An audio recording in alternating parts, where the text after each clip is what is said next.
We're jumping straight into Sidus Space today. Everyone is watching the price action, but the real story is the Missile Defense Agency SHIELD program selection. Mm-hmm.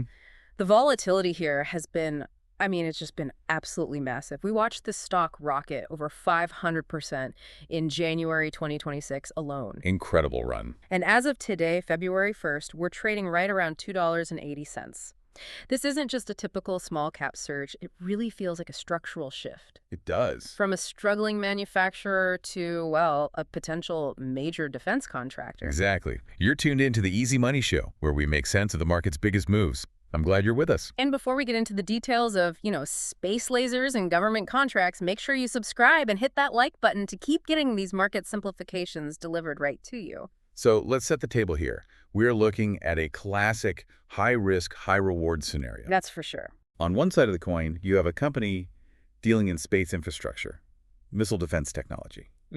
Basically amounts to space as a service. It sounds like science fiction. It sounds incredibly cool. It is cool. Yeah. But on the other side of that coin, you've got financial statements that, at first glance, look absolutely terrifying. Terrifying is a good word for it. It's a tug of war between a massive future opportunity and a, let's say, a somewhat ugly present reality. That is the perfect way to frame it. Okay, let's unpack the bull case first, because that is what has everyone on social media in a total frenzy. Right. The headline number that's driving this is $151 billion. It's a huge number. It's huge. I see that and my eyes pop out of my head. But we need to be really, really clear here. Sidus Space didn't just get a check for $150 billion, did they? No. And it is vital that investors understand this. That is a critical distinction. This is an IDIQ contract. IDIQ? Indefinite delivery, indefinite quantity. Okay, break that down for us. Think of the $151 billion as a massive pot of money. It's what the government has set aside for this specific defense need over a set period of time. The total budget cap. The total budget cap. Ooh. Everyone involved. Sidus Space has been approved to compete for task orders within that pot. So they haven't won the cash yet. Not a dime yet. Yeah. They've won the hunting license. They're now allowed to sit at the table and bid on specific projects against other approved vendors. Right. If you don't have the license, you can't even get in the room. You're not even in the conversation. Okay, so they have a ticket to the dance. But getting a seat at that table, is that actually a big deal? Or does the government hand these out to anyone with a satellite? Oh, it is a massive deal. Yeah. It validates their technology in a way a marketing brochure never could. Mm. The Department of Defense doesn't just let anyone into the SHIELD program. It requires rigorous regulatory and procurement approval. You have to prove your supply chain is clean, your tech is reliable. Your security is top tier. Everything. So it's basically a stamp of legitimacy. That's what I was thinking. Exactly. It signals that the government sees Sidus not just as a small satellite maker, but as a viable partner for national defense infrastructure. And once you are in that ecosystem, the revenue potential becomes sticky. Sticky how? Explain that. Government contracts tend to be long-term and recurring. Once the Pentagon builds a system around your tech, they hate changing it. It's expensive, it's disruptive. So they're locked in. It's exactly what investors want to see. Predictable, long-term cash flow. Okay, stickiness is key. Yeah. And that leads me to their business model. I keep seeing this phrase, space as a service. It sounds a little bit like a buzzword. Is this just renting out satellites, or is there more to it? It's significantly more than renting. They're pitching a turnkey model. Yeah. Think about the early days of the internet. If you wanted a website, you had to buy your own server, code it yourself. Maintain the hardware. It was a nightmare. Right. Then cloud computing came along. Sidus is doing that for orbit. The days of a client needing to hire one company to design a satellite, another to build it, another to launch it, those are ending. Sidus is offering the whole package. So if I'm the Missile Defense Agency, I can just go to Sidus and say, I need data on this location, and they handle everything else. Pretty much. They do the mission design. They do the manufacturing specifically with their LizzieSat platform. Right. They handle the ground control, the data handling. They even have that 35,000 square foot facility down at Cape Canaveral to build these things. That vertical integration, does that create a moat? It creates high switching costs. Yeah. If a client integrates their entire workflow into the Sidus platform, using their ground control, their data processing, their satellites, it becomes incredibly difficult and expensive to switch. Ah, yeah. You aren't just buying a product, you're buying into an ecosystem. It's like the Apple ecosystem, but for space defense. Once you're in, you don't want to leave. Now, here's where it gets really interesting for me. I was looking at the charts, and we often talk about smart money versus dumb money. Hmm. Retail investors see the price spike and jump in, but I noticed some very specific institutional activity here. You're talking about the cluster buying. Exactly. I saw CVI Investments and Heights Capital Management on the list. Right. This is a very strong signal. Post-financing, these two firms took a combined 7.4% stake in the company. Okay, but wait, let's look at the timing of that. They bought in after the dilution, right? Yeah. After the new shares hit the market. Precisely. Yeah. That's the key. Usually when a company prints new shares to raise cash, the value of existing shares goes down and investors flee. It scares people. Of course. But these sophisticated funds, they looked at the dilution, they looked at the new share price, and they said, we're buying in. So they aren't scared of the new shares. No. That signals that they believe the long-term thesis, specifically the defense contract potential, far outweighs the short-term pain of dilution. Okay. They are betting that the company is going to use that cash to execute on the SHIELD program effectively. They see the cash raise not as a sign of weakness, but as ammunition for growth. That's a huge vote of confidence for people who analyze balance sheets for a living. Speaking of confidence, let's talk about the people running the show.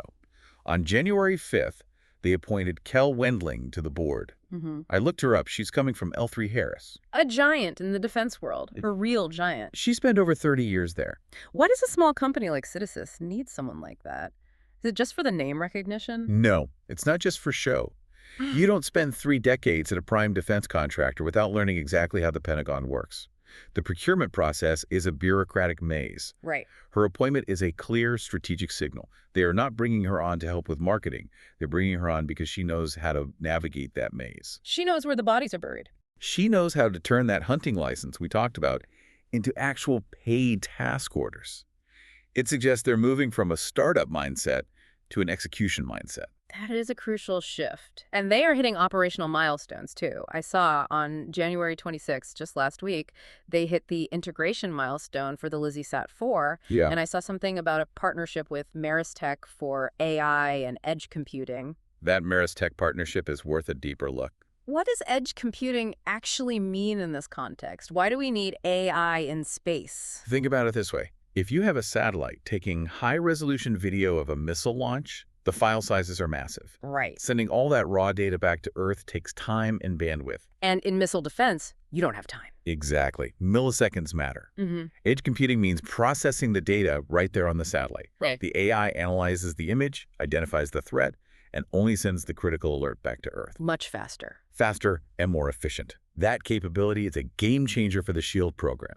Okay, so we have a massive addressable market, a sticky ecosystem, institutional buy-in, and serious defense expertise on the board. That sounds fantastic. It sounds like a slam dunk. It sounds great. But, and there is always a but on this show, Oh. let's look at the flip side. Because when I pulled up the financials, I physically winced. Yeah. If you are a value investor looking for safe, steady cash flow, this is absolutely not the stock for you right now. The numbers are, frankly, scary. Let's run through them because I need you to explain how a company operates like this. Revenue for 2024 was actually down. Down. It dropped almost 22% to $4.67 million. And the margins.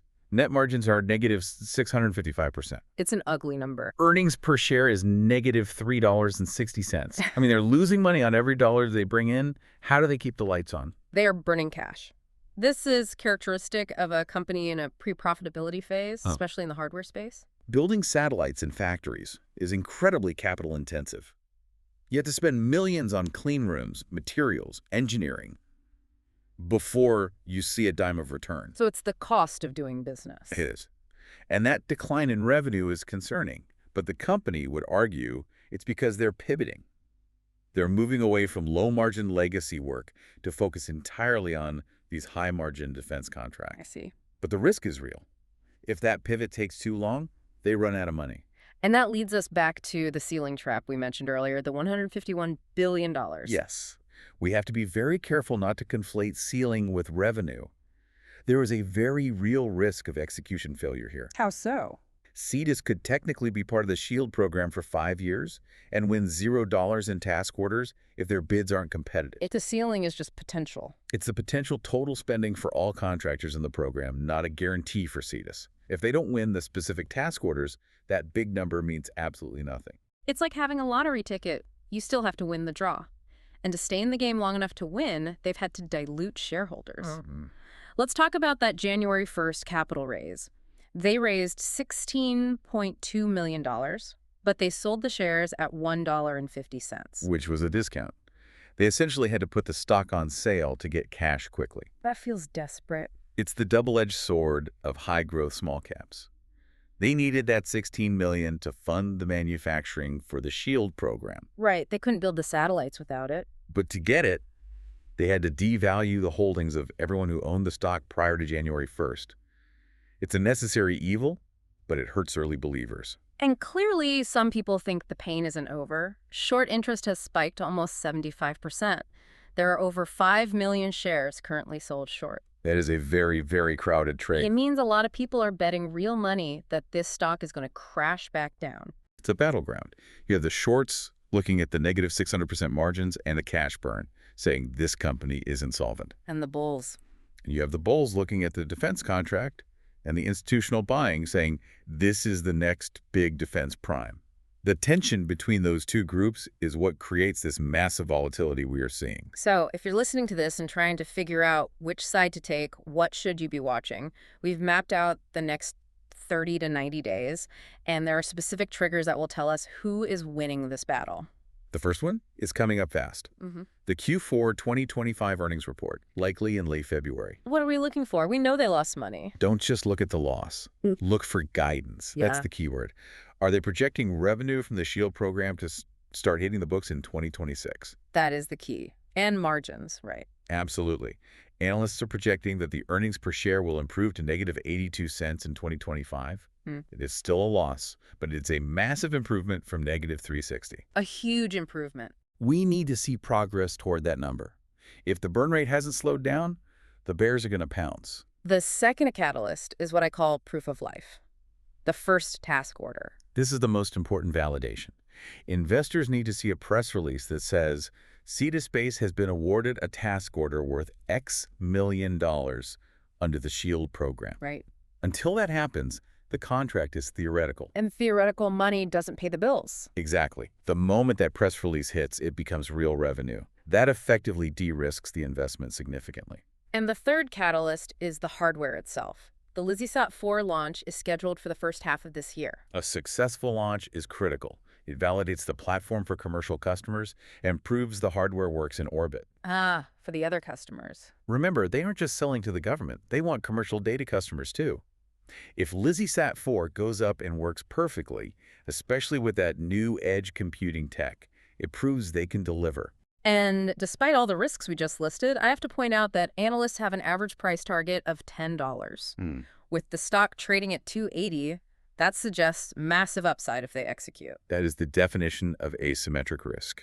If they fail, the stock could go to zero or languish as a penny stock.